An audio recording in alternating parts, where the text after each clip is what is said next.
Buon pomeriggio, benvenuti a un altro appuntamento con Trieste in diretta. Come sapete la puntata del venerdì è dedicata di consueto a cultura e spettacoli. Nella seconda parte parleremo di un'iniziativa di Hangar Teatri. Nella prima parte avete riconosciuto il presidente del Teatro Stabile del Friuli Venezia Giulia, Francesco Grambassi, che ringrazio per essere tornato nei nostri studi, arrivato da Milano tra l'altro. Sì, sono appena arrivato da Milano, grazie a voi dell'ospitalità e buon pomeriggio a tutti. Allora, noi oggi parleremo in questa puntata soprattutto dell'arrivo, ormai sono già qua, penso, no? Quelli del Cirque du Soleil, ma insomma dobbiamo anche accennare giusto un attimo al fatto che l'altro ieri è stata presentata la stagione 2025-2026 del Teatro Stabile del Friuli Venezia Giulia. Di questo credo che più avanti, sempre a Trieste in diretta, parleremo con il direttore Paolo Valerio, che sarà nostro ospite credo la prossima settimana o fra 2 settimane. Però insomma intanto giova anche per questioni prettamente giornalistiche soffermarsi appunto sulla stagione, che è una stagione che per quanto tanto non è ancora, manca parte del cartellone musical che verrà presentato a settembre. Se non mi sbaglio. Però quantomeno per quanto riguarda la prosa, voi sapete che noi giornalisti andiamo sempre alla ricerca di un filo rosso, di qualche cosa che accomuni i vari titoli. Delle volte questo è un esercizio puramente così, che serve a noi, però mi sembra di capire che, soprattutto per quanto riguarda le produzioni proprie dello Stabile, quelle nuove, c'è uno sguardo ancora più importante al territorio e alla memoria del territorio. Ma direi che questo sguardo c'è sempre stato negli ultimi anni, uno sguardo veramente molto attento a quello che il territorio ha proposto nel corso della sua storia. Tra l'altro è un territorio per fortuna fecondo di spunti. Trieste, anche a massa.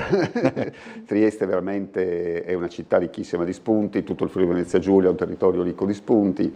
Trieste è stato testimone della grande letteratura del Novecento, così come anche delle grandi tragedie del Novecento, e quindi è assolutamente un bacino al quale noi continuiamo ad attingere con successo, riuscendo anche a esportare poi nel resto d'Italia con le nostre produzioni molto del significato di questo territorio. L'attività produttiva talvolta al nostro pubblico può sfuggire, perché è vero che viene presentata in sede. Sì. Viene presentata, tutta la nostra attività produttiva viene presentata al Politeama Rossetti, però poi la nostra attività produttiva in larga parte gira anche per tutta Italia, talvolta superando anche di tanto i confini nazionali, e quindi è un portare il nome di Trieste in giro per l'Italia e per il mondo, il nome del Teatro Rossetti è il nome del Friuli Venezia Giulia, e quindi è un momento importantissimo quello che è la nostra produzione, anche perché poi ci qualifica a livello ministeriale. Poi un altro momento importante per quanto riguarda il ruolo che il Teatro Stabile del Friuli Venezia Giulia ha nei confronti del territorio, nei confronti, ma direi anche in questo caso, se vogliamo, poi persino nei confronti dell'intera nazione.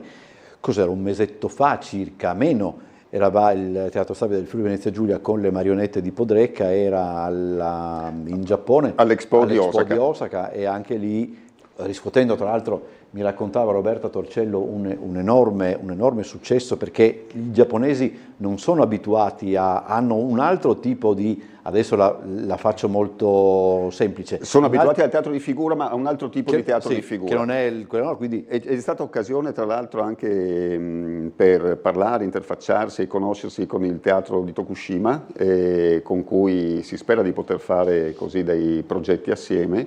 È stato un confronto molto bello, abbiamo avuto una settimana di spettacoli, di rappresentazioni presso il bellissimo padiglione italiano all'Expo di Osaka. Devo dire un padiglione che si è distinto rispetto a tutti gli altri per il profondo contenuto culturale.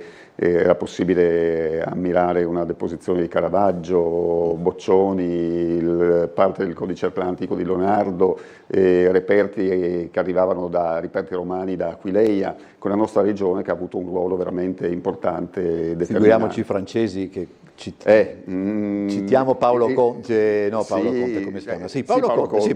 Paolo Conte era il padiglione con la fila più lunga all'esterno per poterci entrare, devo dire veramente una bella operazione culturale. E anche qui avete rappresentato il paese, quindi più... Assolutamente.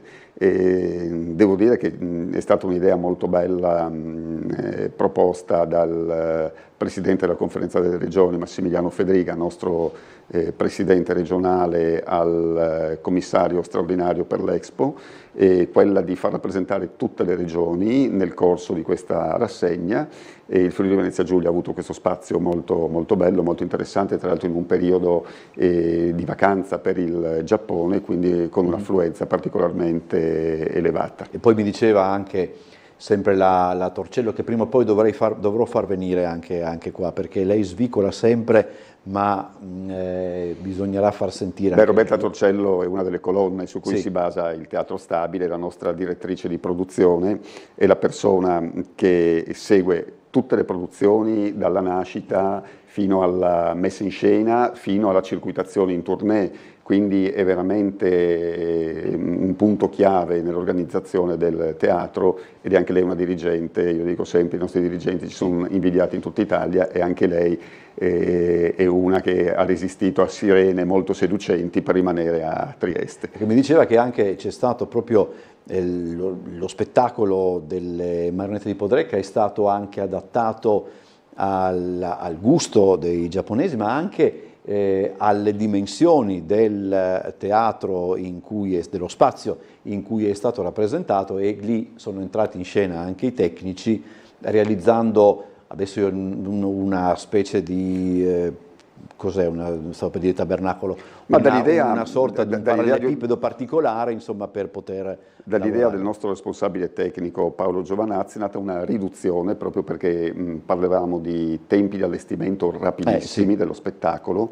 Avevamo uno slot di mezz'ora nell'arco della giornata in cui allestire, rappresentare, disallestire, e quindi è stato creato proprio un oggetto facilmente trasportabile e facilmente allestibile, che però consentisse il movimento dei marionettisti e delle marionette senza inficiare la qualità dello spettacolo. Così è stato, e potrà diventare una modalità per portare in giro lo spettacolo anche in altre sedi. Parlando di invece allestimenti eccetera, così vedete come io architetto tutto e invece mancano poche ore, domani pomeriggio credo verso le 14 verrà issato il tendone del Cirque du Soleil.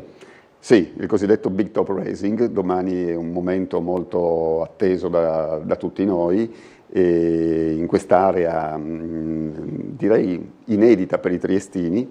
Si sta lavorando all'accremento ormai da molto tempo e domani, appunto intorno all'ora di pranzo, verrà issato il tendone sotto il quale si svolgerà questo meraviglioso spettacolo che è Allegria. Un primo tendone, il cosiddetto tendone artisti, che è molto molto più piccolo, è già stato montato. E domani appunto sarà montato il resto del villaggio Cirque, possiamo definirlo così, perché è una zona entro la quale si muoveranno centinaia di persone in questi giorni. Tantissime persone stanno lavorando per il Cirque, tecnici del Cirque, ma anche persone che sono state prese ad hoc sul territorio per questa operazione. Recruiting Day, no? Se non mi sbaglio. È stato fatto un bellissimo Recruiting Day in collaborazione con la Regione Friuli Venezia Giulia. E qui ringrazio sia il vice sindaco Tonel, che aveva dato un po' il là insieme all'assessore Rosolen a così questa possibilità per far, io dico, godere anche della magia del Cirque le maestranze qualificate del territorio. Abbiamo cercato personale con diverse professionalità, quindi sia nella parte tecnica che nella parte legata al food and beverage, la parte legata alla sicurezza. E, ripeto, sono centinaia le persone che graviteranno come operatori per dare una mano affinché lo spettacolo vada in scena poi venerdì prossimo, il 13 di giugno. L'area è stata bonificata, recuperata, e a proposito di area non posso non ringraziare Coppa Alleanza 3.0 con cui abbiamo avviato una bellissima collaborazione e li posso solo che ringraziare per la loro disponibilità, una disponibilità peraltro condivisa anche con il potenziale futuro acquirente dell'area, che è questa società austriaca Schwarzer Fels. Tra l'altro, abbiamo fatto vedere anche alcuni momenti dello spettacolo, però volevo prima ancora di parlare dello spettacolo proprio soffermarmi anche sulla questione dell'area scelta. Noi abbiamo già, una delle ultime volte che ci siamo visti, abbiamo sottolineato anche come quella è un'area che, come posso dire, i triestini identificano come un luogo certamente di dolore, insomma. No? Vorrei chiarire una cosa, noi agiamo nell'area esterna, sì, però, rispetto al silos, quindi non ci sono sovrapposizioni tra le due cose. Però come dire, quando ormai a Trieste dici silos si pensa a quello, e l'idea di mettere appunto di portare il teatro in quel luogo è ancora più importante, perché proprio significa appunto trasformare anche nell'immaginario collettivo un luogo, ma per certi aspetti, come era già successo per un'altra ragione una ventina di anni fa, far comprendere definitivamente alle persone che andranno a vedere lo spettacolo, triestini e non triestini, che quella è un'area che c'è. È una cosa molto interessante questa che hai detto tu, dicevo prima, è un'area per noi praticamente inedita, perché era preclusa, l'ingresso era precluso, è un'area privata, sì, con un ingresso precluso da un cancello che in questi giorni verrà aperto a tutti, e sarà un'area di cui forse ci riusciremo a rimpossessare, perché è un'area molto interessante, molto bella, e sarà molto bello anche il fatto che uno spettacolo come il Cirque, che è portatore di un messaggio universale di pace, fratellanza e accoglienza, possa così lasciare in eredità uno spazio che comunque è stato ampiamente bonificato. È lo stesso ragionamento che io facevo, io e anche altri, 25 anni fa, credo, quando in seguito ai lavori per il rifacimento delle rive venne creata da Fortuna Drossi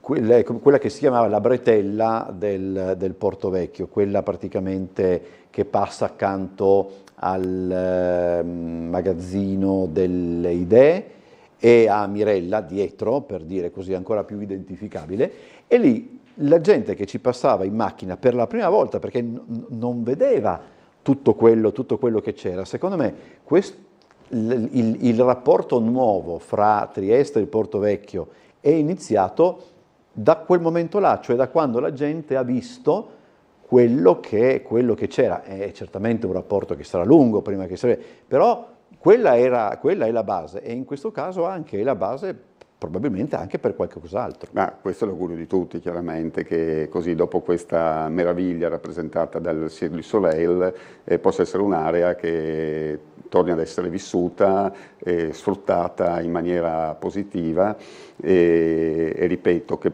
un'area di cui il cittadino, di cui il turista, della quale le persone che vengono a Trieste possano così tornare a godere. Tu hai visto lo spettacolo, perché sì, poi il bello è che noi abbiamo parlato di questo spettacolo parecchie volte, ma non gli ho mai chiesto di che cosa parla, perché non credo sia solo una serie di numeri che si susseguono. No, allora c'è un filo conduttore, c'è una storia. Stavolta c'è il filo conduttore, vedi? Sì, sì, è una storia chiaramente che si dipana però attraverso dei numeri circensi di altissimo livello, un personaggio che vuole impossessarsi del potere e che poi viene contrastato, alla fine trionfa il bene, però senza fare troppo spoiler chiaramente, perché poi è giusto che uno dia anche l'interpretazione che trova più consona a quello che vede. E chiaramente la storia che viene raccontata è significativa, ma i numeri ai cui noi potremo assistere sono veramente incredibili. Dico di più, una particolarità di allegria e la colonna sonora. È una colonna sonora che è stata candidata ai Grammy ed è la colonna sonora più scaricata, più venduta nella storia del Cirque du Soleil, quindi anche musicalmente È una colonna sonora originale? È una colonna sonora originale, Okay. Come è tutto originale quello che viene fatto per il cirque. Queste sono appunto anche le immagini e sentiamo anche un po' di colonna sonora. Allora, sottolineo anche la provenienza, tra l'altro, degli sì. artisti, perché tra cast and crew parliamo di quasi 130 persone e 55 persone in scena, artisti provenienti e anche tecnici provenienti un po' da tutte le parti del mondo, quindi anche questo secondo me è un bel messaggio di unità e fratellanza di cui il cirque è portatore. Tra l'altro ricordiamo, il cirque nasce dall'idea di un artista di strada, nasce come cosa piccolissima, diventata poi sviluppatasi nel corso degli anni in Canada, sì, Guy Laliberté, e quindi anche un bel nome e cognome, no? Evocativo.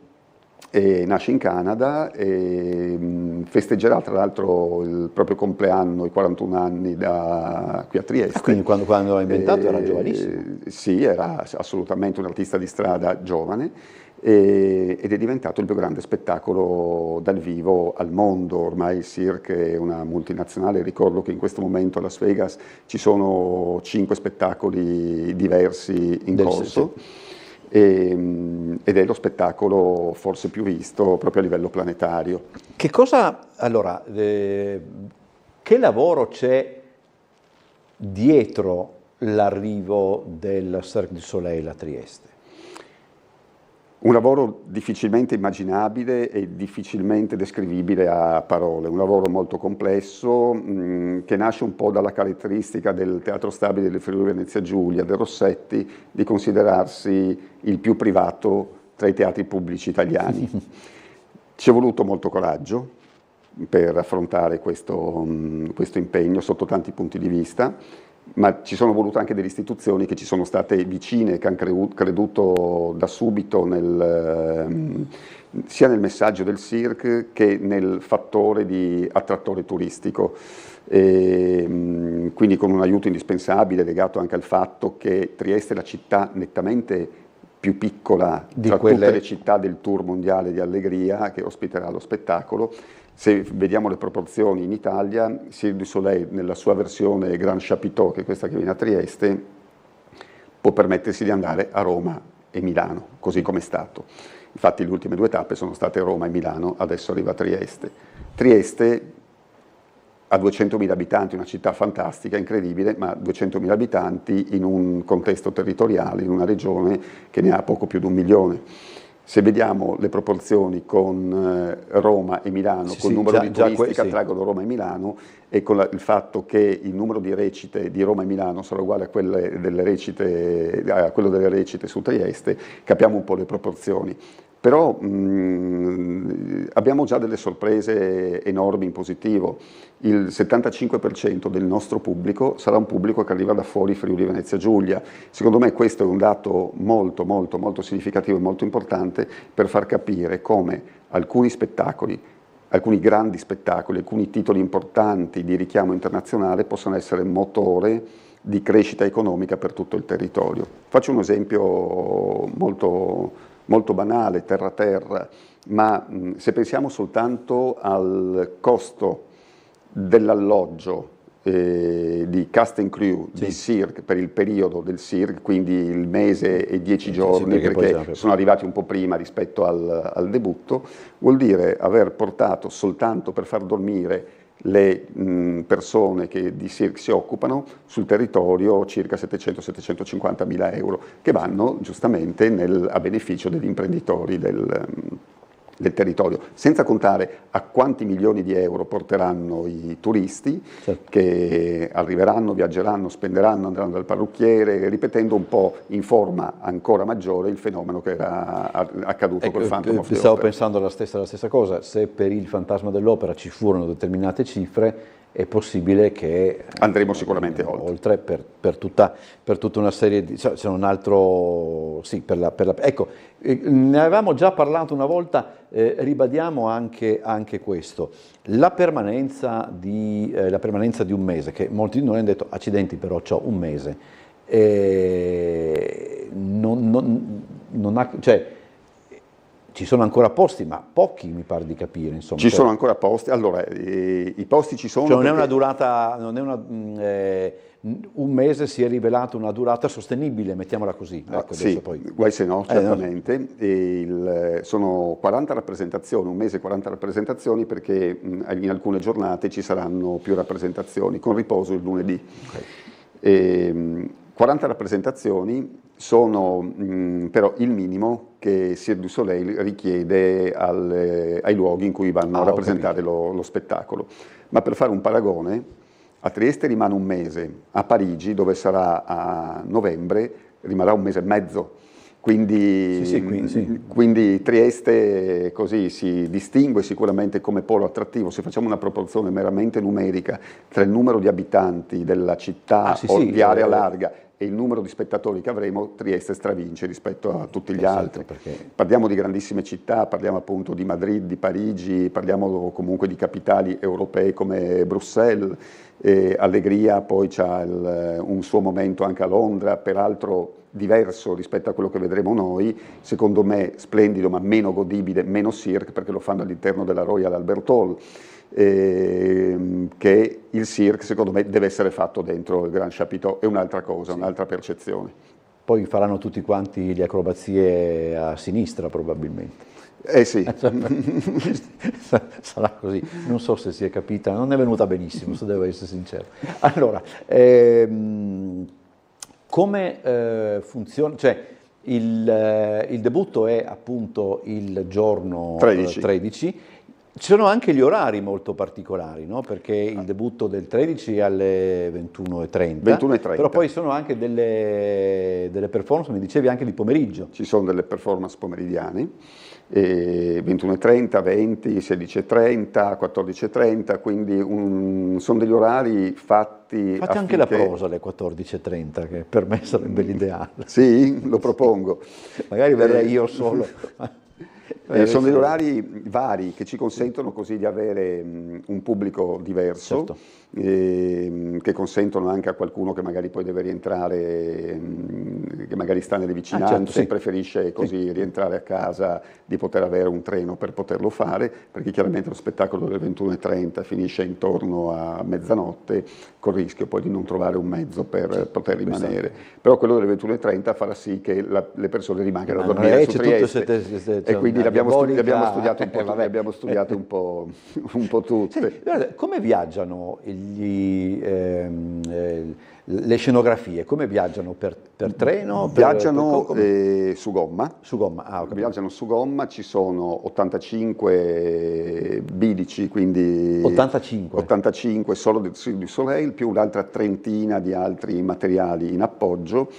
E qui non posso non ringraziare per la parte logistica il Comune di Trieste, che molto si è speso in tutto questo, perché gestire l'arrivo di un così alto numero di tir e di bilici è molto impegnativo. Quindi il sindaco Roberto Di Piazza, chiaramente, il vice sindaco Serena Tonel, e l'assessore Michele Babuder, l'ingegner Giulio Bernetti, che è sempre stato parte attiva e veramente molto molto presente per quanto riguarda il cirque.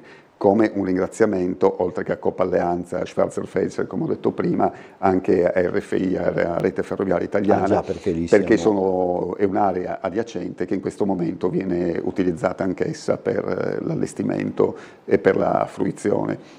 Quindi è stata, secondo me, un'operazione molto bella, come non sempre succede a Trieste, che è andata avanti di comune accordo, così trovando una grande disponibilità da parte di società e istituzioni per riuscire ad arrivare a una meta comune. Però è anche vero, Francesco, che se pensiamo a qualche anno fa, le varie realtà cittadine che si occupano di spettacolo, ma come anche di altro, per dire la verità, sono più propense a collaborare rispetto alle barriere, agli steccati che venivano erti appunto fino a qualche anno fa. Mi sono permesso di dirlo anche l'altro ieri in conferenza stampa, in presentazione della stagione, che noi come Teatro Rossetti, da quando al Teatro Verdi è arrivato il sovrintendente Giuliano Polo al posto del sovrintendente Stefano Pace, abbiamo trovato veramente un altro mondo, un interlocutore affidabile, un interlocutore con cui è possibile creare progetti, insieme anche chiaramente al direttore artistico Paolo Rodda, e abbiamo presentato già tutta una serie di cose con loro fatte negli scorsi anni. La stagione sarà aperta comunque con uno spettacolo sempre in collaborazione con il Teatro Verdi, ma poi soprattutto ci sarà questa bellissima proposta, esatto, che si farà a maggio, il cui regista sarà il nostro direttore Paolo Valerio, e ve ne parlerà chiaramente lui in maniera più diffusa, questa collaborazione in cui lirica e prosa si alterneranno sul palcoscenico del Teatro Verdi. Lui dirige anche la lirica, cioè dirige anche lui farà anche la regia, lui farà anche la regia dello spettacolo la presentazione lirico. Esatto, quindi utilizzando le stesse scenografie già montate al Verdi ci sarà questa alternanza tra lirica e prosa, in un esperimento secondo me molto molto curioso, molto bello e così direi quasi inedito. Allora, questo per quanto riguarda appunto, ma ripeto, ne parleremo anche con Paolo Valerio tra qualche giorno. Penso che abbiamo detto tutto quanto quello che c'era da dire per quanto riguarda Cirque du Soleil. Ricordiamo anche che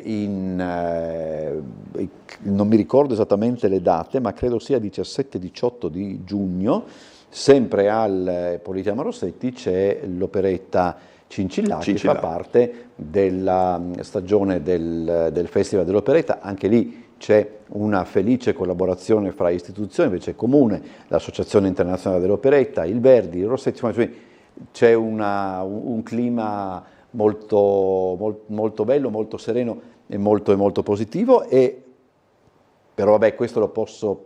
No, anticipo soltanto perché dopo non vorrei mettere nelle pesti gli uffici stampa, ma insomma poi ci sarà anche quest'estate Shakespeare a Miramare, altra collaborazione importante. Verrà riproposta come la tradizione, una cosa che verrà presentata tra sì, anche poco. Quello verrà presentato tra poco, quindi, insomma, accenno soltanto perché magari in una nuova versione comunque, con una nuova proposta. So tutto anche di questo, ma insomma, siccome molti lo chiedono, ed è una bella esperienza anche quella. Allora, grazie a Francesco Grambassi per essere stato con noi, buon grazie lavoro. A voi. Anche perché quanto starete Teatro Stabile, quanto si prende di ferie?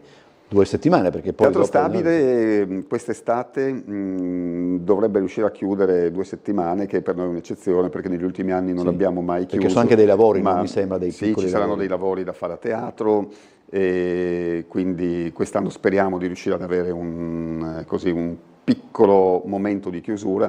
Io ritengo che i teatri debbano lavorare tutto l'anno, che tanti teatri italiani chiudono per 4, 5, 6 mesi, perché è giusto che il teatro lavori per il territorio di riferimento. Noi lo facciamo così con molta convinzione, però è anche giusto in certi momenti mandare in ferie le persone che hanno faticato per tutto l'anno. Grazie, buon lavoro. Grazie. Andiamo in pubblicità e poi parliamo di Hangar Teatri.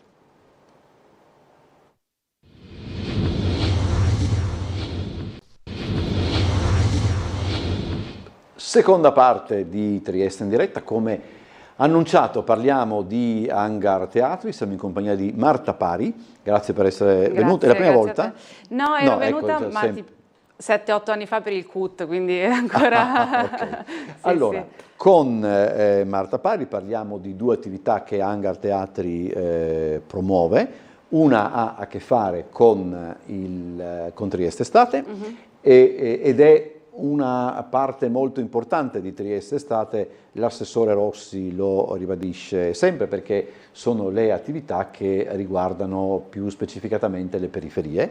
Poi dopo parleremo anche di TACT, che è invece un'attività storica per quanto riguarda Hangar. Poi io non ho mai capito la derivazione di Hangar dal CUT, ma questo magari poi me lo spieghi, eccetera. Ma insomma, quello fa parte proprio della storia anche di Hangar. Da quale partiamo? Quale incomincia prima? Allora, io partirei dal TACT, Okay. anche se comincia prima fuori centro, è un Okay, blocco un vai. po' più... il TACT Festival, che in realtà è organizzato appunto dal CUT, dal Centro Universitario Teatrale, e da Hangar Teatri. Hangar Teatri è una sorta di evoluzione del CUT. Quando il CUT ha smesso di essere universitario, rimane ancora la parte universitaria, ma diciamo i fondatori e gestori poi sono cresciuti in Hangar Teatri, quindi è comunque un contenitore di diverse realtà. Il TACT è un festival che sta per cominciare, si svolgerà dal 17 giugno al 22 giugno in Barriera Vecchia.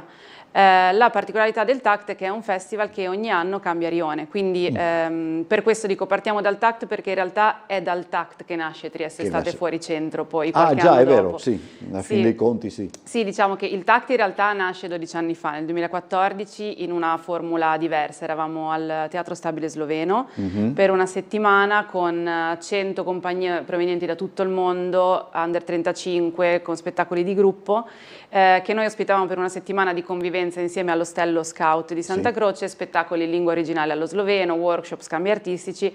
Ovviamente con la pandemia questa cosa l'abbiamo dovuta mettere in pausa e con l'occasione abbiamo un po' ripensato al festival, insomma. E visto che era già nato Hangar e già era partita una stagione in Hangar, abbiamo diciamo approfittato un po' per anche un po' la necessità di fare le cose all'aperto, ma allo stesso tempo la necessità anche nostra di anche avvicinarci alle persone andando fuori da Hangar, e abbiamo ripensato il TACT come un festival completamente all'aperto, site specific, di comunità, ma anche una programmazione molto varia nei quartieri, con l'idea che ogni anno cambiassimo quartiere fuori dal centro. Barriera Vecchia però è piuttosto, come dire, dove vi concentrate?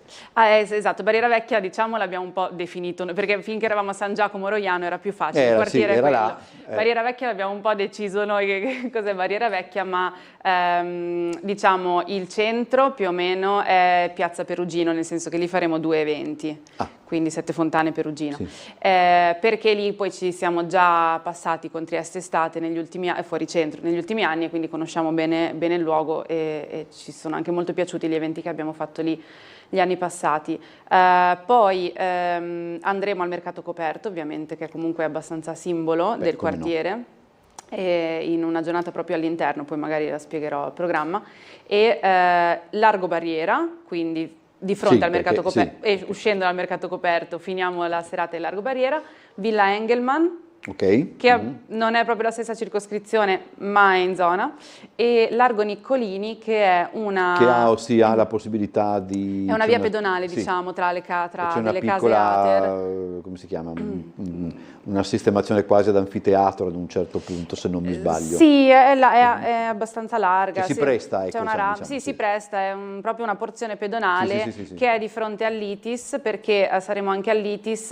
In realtà il campo da calcio dell'associazione Fani Olimpia, che è comunque quella sotto l'ITIS. Sì, sotto l'ITIS, esatto. Poi all'ITIS faremo anche delle attività dentro l'ITIS, perché anche l'ITIS è un partner del progetto. Quindi questi sono i luoghi in cui in 6 giorni ci muoveremo. Che spettacoli, cosa ci sarà? Ci saranno comunque anche workshop, eccetera, oppure avete cambiato anche in quel senso? Allora, i workshop sono, diciamo che quello che abbiamo mantenuto nel cambiare la formula è comunque sicuramente l'internazionalità. Non è totalmente internazionale, ma cerchiamo di mantenere sempre una parte internazionale, e anche la parte di formazione oltre che quella di spettacolo. Quindi ci saranno dei workshop, in particolare un workshop è incentrato sul quartiere, perché ogni anno sviluppiamo un progetto che riguardi il quartiere che ospita il festival.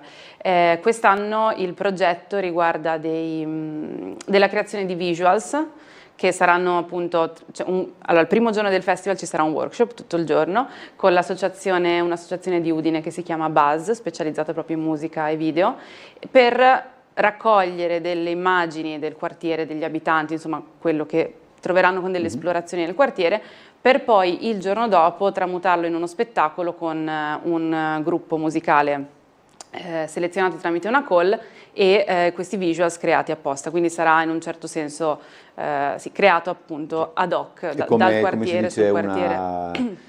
non una resa nel senso di arrendersi, cioè una restituzione, sì, una restituzione al quartiere. diciamo. Sì, ogni anno ci teniamo, insomma, l'anno scorso a Borgo San Sergio c'era la compagnia Gli Omini che aveva creato proprio una drammaturgia originale, quindi uno spettacolo che poi si è chiamato De Borgo, proprio su Borgo, quindi insomma ogni anno cerchiamo di trovare una formula diversa per restituire qualcosa al quartiere. Ok, quella cos'è invece la cosa che mi incuriosisce molto per tutta una serie di ragioni? L'iniziativa che riguarda il mercato coperto. Allora, al mercato coperto abbiamo creato un'iniziativa che abbiamo chiamato Box dell'Arte, perché al primo piano del mercato coperto, sotto ci sono le bancarelle ovviamente, e al primo piano dei box proprio, che sono attualmente chiusi e proprio sono su tutto il perimetro. E su una parte c'è già una mostra in corso, ma su un lato li apriremo praticamente, li apriremo cioè una decina, quindicina, e dentro ogni box ci sarà un'attività diversa. In alcuni box ospiteranno una mostra espositiva che verrà inaugurata proprio i giorni del TACT, è una mostra che si chiama Diagonali Covers di Andrea Serio, quindi una mostra di illustrazione. E che forse è stato un nostro ospite, se non mi sbaglio. Può essere, lui è qualche tempo veneto. fa, mi pare. Ok, mi pare. no, sì, può essere, comunque nel Triveneto penso che... Sì, mi penso. E poi gli altri box avranno delle attività laboratoriali per bambini, delle attività interattive per tutti, insieme all'arte elettronica faremo un box di sperimentazione di, anche lì ancora visuals e comunque sperimentazione visiva e elettronica, ci saranno delle piccole performance, dei laboratori che diventeranno piccole mostre e anche ospiteremo un artista che viene dalla Sardegna, Nadia Addis, con una formula molto interessante che lei ha creato sostanzialmente una struttura, una specie di carretto, in cui con 4 finestrelle ci si può affacciare e dentro succede uno spettacolo di micro marionette e questo andrà avanti ogni 10 minuti, quindi questo succederà dalle 4 del pomeriggio fino alle 8 di sera, sarà insomma la parte superiore, questo il giovedì 19, ok, sì, perché 17 tra martedì. 2 settimane in Sì, fra un paio di settimane, esatto, giovedì pomeriggio, e la parte sopra sarà insomma animata con diverse stazioni artistiche, diciamo. E a finire, dopo un po' tempo che faccia buio, insomma, verso le 9:30 ci sarà poi Largo Barriera uno spettacolo di fuoco per concludere la giornata. E questo è molto interessante perché insomma il mercato coperto è, insomma, devo dirlo io, è un grande irrisolto, no? Per quanto riguarda la città, ed è bello che possiate entrarvi e chissà poi cominciare anche a mettere in piedi qualche cosa. Insomma, sì, infatti abbiamo fatto degli incontri con la circoscrizione e anche con altre realtà che hanno già fatto qualcosa al mercato coperto, che sono insomma tipo Crafts di recente ha fatto allo scorso Natale dei mercatini, quindi anche loro in questi box sono coinvolti, l'associazione di artigiani, e AIDIA, che è l'associazione donne architette, esatto, ingegneri italiane, e la sezione di Trieste, ha sede proprio al mercato coperto, dentro, esatto, esatto, proprio nel primo di questi box, infatti quindi con la collaborazione della circoscrizione, di AIDIA, di Crafts e di altre persone che anche Nati per Leggere, un'associazione di volontariato insomma che fa letture per bambini principalmente, siamo riusciti a coordinarci, si sta anche cercando di fare una sorta di calendario condiviso, del resto, non è semplicissimo, però almeno questa sì. Del resto gente che trasforma una carrozzeria in un teatro, se non riuscite voi a combinare qualcosa... Abbiamo il richiamo proprio, infatti al primo sopralluogo abbiamo visto i box e abbiamo detto ok, questi li apriamo tutti adesso. Quella è un'idea geniale, non mi ricordo con chi parlavo, che anche la gente che abita in via, non mi ricordo mai il nome della via Pecenco, Pecenco, che sulle prime magari poteva essere anche un po' così, diciamo incuriosita, spaesata è il termine dal colore magari più anche, corretto, no? Poi adesso invece è diventata anche una realtà della zona, quindi insomma... Sì, adesso siamo ben inseriti diciamo nel quartiere, e tanto che stiamo aprendo in questi giorni, sono proprio dei lavori, abbiamo ottenuto dei fondi anche regionali per aprire un nuovo spazio ancora di fianco ad Hangar Teatri, che sarà, vuole essere proprio uno spazio aggregativo per il quartiere e noi diciamo circolo anziani, non sarà proprio un circolo, ma insomma un altro spazio che offrirà attività specifiche per la terza età. Cos'è sta storia delle sedie? Le sedie hanno finito il loro tempo. No, a Natale abbiamo cambiato la gradinata, perché quelle sedie bellissime, donateci all'inizio, all'apertura di Hangar da una vecchia crociera slovena, come regalo insomma di inizio, che sono diventate anche molto caratteristiche del teatro ovviamente perché sono molto particolari. Le abbiamo sostituite diciamo in virtù anche di una comodità, perché l'attuale gradinata è telescopica, quindi siccome noi facciamo spettacoli e concerti o comunque anche eventi ibridi dove trasformiamo un po' la sala, adesso diciamo c'è un po' la comodità di chiudere e aprire, prima era togli le sedie, togli i palchetti, rimonta, e quindi abbiamo deciso di regalarle con un'offerta, cioè insomma di donarle a offerta libera per poi donare i proventi a Oltre Quella Sedia, che è, sì, un pochino ci piaceva il gioco di parole, ma in realtà è soprattutto un'associazione con cui collaboriamo, tra l'altro ogni edizione di Trieste Estate Fuori Centro e saranno compresi anche nel TACT, per cui abbiamo pensato insomma di poi il ricavato di fare un'erogazione a Oltre Quella Sedia. E adesso parliamo proprio di Fuori Centro, che è la sezione parallela, chiamiamola così, di Trieste Estate, che coinvolge le periferie. Esatto. Come dicevo, dal TACT, che è andato in periferia la prima volta nel 2021, nel 2023 nasce la prima edizione di Trieste Estate Fuori Centro, che continua a includere il TACT. Quindi è anche un bel percorso, perché con il TACT facciamo un lavoro che è più duraturo, dura una settimana, ci sono più diciamo anche momenti preliminari di conoscenza della comunità, del quartiere, delle associazioni già attive, per restituire appunto qualcosa al quartiere anche coinvolgendolo. E con Trieste Estate Fuori Centro questo lavoro continua un po' più a spot nei diversi quartieri, però allo stesso tempo l'anno dopo magari torniamo dove siamo stati già col TACT, oppure scopriamo dei quartieri in cui faremo poi il TACT, quindi insomma è un concatenamento molto interessante. Trieste Estate Fuori Centro comincerà il 14, sabato prossimo esatto, e finirà il sabato 14 giugno, finirà il 10 agosto, e come dicevo ogni weekend cambieremo quartiere.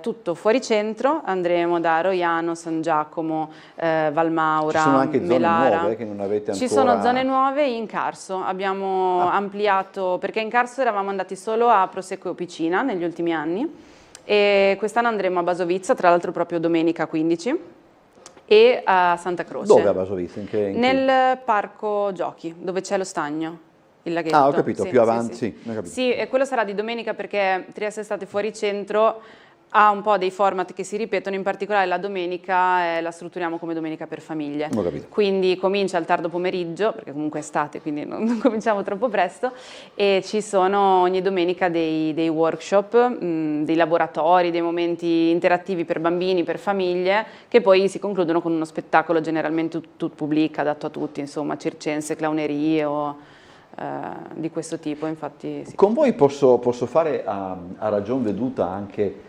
questo ragionamento, no? Nel senso che per la stessa vostra attività, appunto, voi andate anche alla ricerca di luoghi che possono essere adatti, adesso voglio dire, chiedo scusa, per fare spettacolo, ma comunque insomma per mettere su delle rappresentazioni, eccetera. Come li scegliete? Perché immagino che non sia sufficiente dire, boh, vabbè, in questo posto è abbastanza capiente, possiamo pensare di metterci delle persone, qui magari mettiamo un piccolo... Cioè, qual è il criterio che vi fa, virgolette, innamorare di un luogo? Allora, varia proprio, i luoghi che tocchiamo sono veramente diversissimi tra di loro, cioè sono vari, perché andiamo dalle piazze più grandi a addirittura molte attività le facciamo proprio all'interno di complessi di case ATER.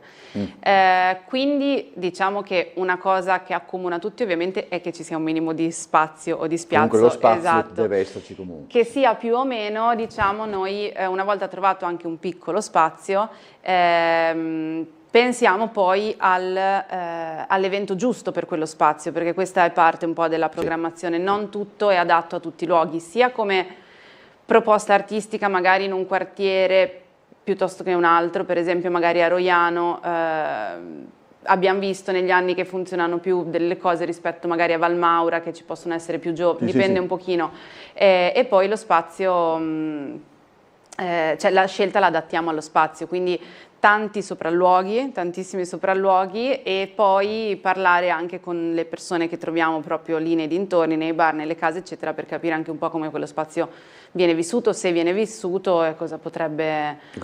esatto. Da questo punto di vista non so se c'è uno spazio che quantomeno a te personalmente intriga di più, perché magari quando l'avete visto poteva sembrare arduo trasformarlo in un luogo di spettacolo. Insomma. Allora, io ho visto una bella trasformazione al Giardino Antolovice di Valmaura, che è il giardino, di Via del Carpineto, forse è conosciuto di più così. È un Giardino Antolovice, è un nome che neanche il comune conosceva quando ai primi tempi, di fronte allo stadio praticamente. Perché quel giardino, poi facendo i sopralluoghi, perché poi i sopralluoghi magari li facciamo anche in inverno, quindi è tutto un po' più grigio, più spoglio, dopo in estate diventa un pochino più interessante, però quel giardino insomma era abbastanza poco invogliante, ecco, sì, ho capito. per pensare di farci degli eventi. E invece quella domenica che abbiamo fatto un evento era tra l'altro proprio un TACT, 2 anni fa il TACT che abbiamo fatto a Servola e Valmaura, con la fine di una parata, una banda che ci ha accompagnato per la parata, gli spettacoli per bambini. Diciamo che i giardini sono particolarmente interessanti perché riesci a fare anche più stazioni. Okay. E quello comunque, in quello ho visto proprio un cambiamento da così a così che mi ha proprio stupito. E dentro luoghi invece è più difficile che voi facciate questo? Dentro? Dentro dei luoghi, dentro dei... Al chiuso al proprio. Chiuso. No, sì, in realtà a parte questa eccezione del mercato coperto, perché appunto, ok, ho capito. La rassegna è completamente all'aperto, quindi infatti se piove salta. Salta. Sì. Questo è diciamo che il TACT, che ha un'organizzazione un po' più a parte, cerchiamo in qualche modo di recuperarlo, di spostarlo. Con tutto il resto della rassegna, se piove salta, negli anni ci è successo solo 2 volte, no, vabbè. Adesso non la vorrei chiamare, ma insomma... usciamo parliamo invece appunto di, ci abbiamo verso la conclusione, credo che abbiamo ancora 7-8 minuti, parliamo di Angara adesso, perché Angara ha chiuso la stagione, insomma, come si dice, la stagione grande, la stagione normale, la stagione, insomma, no? Autunno-inverno. E immagino che stiate già preparando, anzi sarà già pronta probabilmente, perché le stagioni in genere si preparano con un notevole anticipo prima ancora di presentarle. Allora, senza fare spoilerare, fare niente, perché poi non è questo il luogo, che tipo di stagione verrà ad essere? Allora, sarà una stagione, diciamo, manterrà la struttura comunque delle passate stagioni, una struttura che sia negli anni sempre più consolidata e perfezionata, e continueremo a offrire quindi eventi ogni weekend, venerdì, sabato e domenica, e spesso, non tutti i lunedì, ma 1 o 2 al mese, lunedì gratuiti per la rassegna che noi abbiamo chiamato Io amo il lunedì, che sono lunedì che vogliono essere di divulgazione, presentazione di progetti locali e anche approfondimento. Spesso magari facciamo degli approfondimenti su tematiche o autori che poi vengono messi in scena magari il weekend successivo. La stagione continuerà a proporre un misto di prosa, musica, facciamo un concerto al mese, ogni tanto 2, spettacoli di prosa, una sottorassegna di danza che si chiama Angartanza, anche quello è un appuntamento una volta al mese, e un filone che è quello che noi internamente, ma ormai anche pubblicamente chiamiamo Experience, che è quella proposta di attività, spettacoli e performance un po' più partecipate, dove riusciamo a coinvolgere ed attivare anche la comunità di Hangar, perché uno degli obiettivi di Hangar è proprio creare comunità attorno al teatro, sia con la comunità di corsisti, perché noi abbiamo dei corsi annuali, sia anche con insomma, pubblico e frequentatori che possono in qualche modo anche interagire in modo più attivo e diverso con il luogo, insomma, rispetto magari a... Come gli spettacoli che approdano ad Hangar sono spettacoli, non voglio dire particolari, perché certamente è un circuito differente rispetto al Teatro Stabile o alle altre realtà, dove logicamente, come posso dire, avete più, mettiamola così, più disponibilità, cioè come riuscite a fare una cernita per capire questo è uno spettacolo che per noi va bene, questo invece no, perché li vedete prima in qualche modo, come funziona da questo punto di vista? Sì, c'è diciamo un ampliamento delle conoscenze che negli anni ovviamente anche ospitando sai, una compagnia certo, si aprono, quindi contatti personali, conoscenze tramite girando noi, ospitando altre compagnie. E poi ricerca e aggiornamento su quello che succede nella scena teatrale e tendenzialmente se non li abbiamo visti personalmente comunque chiediamo un video integrale in modo che possiamo capire. Poi le necessità tecniche ovviamente influiscono sulla scelta o meno di uno spettacolo, essendo Hangar non ha un palcoscenico insomma ampissimo, però riusciamo a ospitare anche cose che magari in un primo momento sembra di no, ma poi è molto adattabile. Quindi sì, con ricerca e negli anni anche conoscenza un po' del nostro pubblico, di quello che funziona e anche diciamo che però se noi ci teniamo diciamo, a presentare una cosa, a passare un certo messaggio, a proporre un certo spettacolo che riteniamo particolarmente bello, interessante o con una tematica particolare, diciamo, funzioni o non funzioni, noi comunque lo ospitiamo e cerchiamo di fare in modo che la gente con della pubblicità mirata, che la gente venga, insomma, non... sì, cioè proponiamo anche cose un po' più rischiose, perché poi la prosa contemporanea di magari compagnie emergenti, magari che noi conosciamo, che abbiamo visto che sono molto valide o promettenti, non sempre hanno subito acchitto tra il pubblico, perché se non sentono subito il nome, però devo dire che in quest'ultimo anno, con un buon lavoro anche di spiegazione di quello che abbiamo ospitato, di promozione, siamo riusciti anche ad avere pubblico, insomma, praticamente tutti gli eventi, anche quelli un po' più potenzialmente difficili. Potenzialmente difficili. Ospitiamo compagnie che poi magari qualche mese dopo sono, non so, finaliste Ubu o insomma, poi vanno avanti nel loro percorso, certo, ecco, certo. Quindi però, facciamo una ricerca. Immagino proprio che per questo il ventaglio di proposte all'interno delle quali scegliere è molto ampio. Proprio perché sono anche compagnie, penso, che viaggiano con più facilità, quindi insomma è ancora più difficile scegliere. Sì, diciamo che poi noi cerchiamo di mantenere un equilibrio tra magari nomi un po' più conosciuti di richiamo, tipo adesso questo è uno spoiler che penso di poter fare, apriremo comunque con Alicia la Nera, altri libertini a ottobre, e compagnie, e quindi ogni mese cerchiamo di mettere un nome più... Che di richiamo, insomma, sì, più di richiamo, anche, esatto, giusto, anche un po' più impegnativo economicamente, diciamo, per poi affiancarlo nei weekend successivi appunto a compagnie più emergenti, quindi anche se, adesso non so se lo dico velocissimo, la proposta di compagnie emergenti l'anno scorso l'abbiamo anche un pochino provata a compattare, tra virgolette, in un piccolo festival che abbiamo chiamato Come Pesci Volanti, e qui c'è tutto un discorso dietro al nome che adesso non credo che abbiamo tempo di approfondire, però quello è stato un modo sia per le compagnie di conoscersi, sia anche per il pubblico di, come dire, godere di un intero weekend di scoperta di certe compagnie. Questo cartellone prossimo, quando più o meno lo presentate? Quando...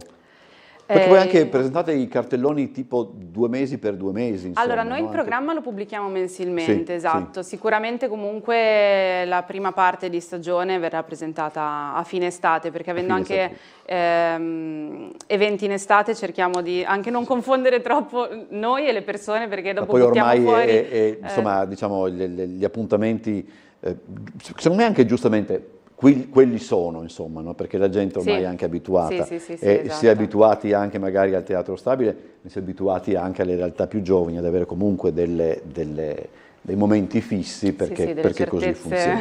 Allora, io ringrazio Marta Pari per essere stata con noi, buon lavoro a tutti voi di Hangar per quest'estate e anche in avanti. Noi adesso chiudiamo questa puntata, ci vediamo martedì prossimo come sempre alle 17:55. Arrivederci a tutti, buon fine settimana.